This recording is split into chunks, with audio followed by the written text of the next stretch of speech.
அனைவருக்கும் வணக்கம். இன்னைக்கு நான் உங்களுக்கு ஒரு அறிவான கதை சொல்லப் போறேன். ஒரு சின்ன முள்ளம்பன்றி அது காட்டுல பார்க்குற எல்லா விலங்குகளையும் பார்த்து பயந்து ஓடி போய் ஒளிஞ்சுக்குமா. இதை பார்த்து அதோட தாய் முள்ளம்பன்றி, நீ எதுக்காக மற்ற விலங்குகளை பார்த்து பயந்து ஓடி வந்துடுற அப்படின்னு கேட்டுச்சான். அதுக்கு அந்த குட்டி முள்ளம்பன்றி, நான் வெளியே போனா இந்த சிங்கம் புலியெல்லாம் மற்ற விலங்குகளை சாப்பிட்ற மாதிரி என்னையும் சாப்பிட்டுடும். எனக்கு ரொம்ப பயமா இருக்குமா, அதனால தான் ஓடி வந்துடுறேன் அப்படின்னு சொல்லிச்சான்.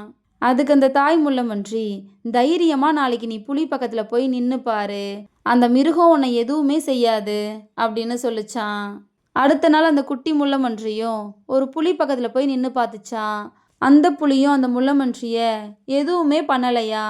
இதனால ரொம்ப சந்தோஷமான அந்த குட்டி முள்ளம்பன்றி தன் தாய் முள்ளம்பன்றி கிட்ட, அம்மா, நீங்க சொன்னது உண்மைதாம்மா, நிஜமாவே அந்த புலி என்னை சாப்பிடவே இல்லைம்மா, எதனாலம்மா அப்படின்னு கேட்டுச்சான்.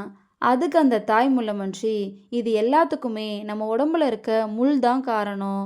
நம்மளை நோக்கி எவ்வளோ பெரிய ஆபத்து வந்தாலும் அதுகிட்ட இருந்து காப்பாத்துறது நம்ம உடம்புல இருக்கிற முள் தான் அப்படின்னு சொல்லிச்சான். எப்படி அந்த முள்ளம்பன்றிக்கு அதோட முள் பாதுகாப்பா இருக்கோ, அதே மாதிரி தான் நம்மளோட படிப்பும். வாழ்க்கையில எவ்வளோ பெரிய கஷ்டம் வந்தாலும், எவ்வளோ பெரிய பிரச்சனைகள் வந்தாலும், அதுகிட்ட இருந்து நம்மளை பாதுகாக்க போகிறது நம்மளோட படிப்பு மட்டும்தாங்கிறத நம்ம எப்போவும் மறக்கக்கூடாது. அதை தான் இந்த கதை நமக்கு சொல்லுது. இந்த கதை உங்கள் எல்லாருக்கும் பிடிச்சிருக்கும் நம்புகிறேன். இன்னொரு அழகான கதையில் நாளைக்கு சந்திப்போம். நன்றி.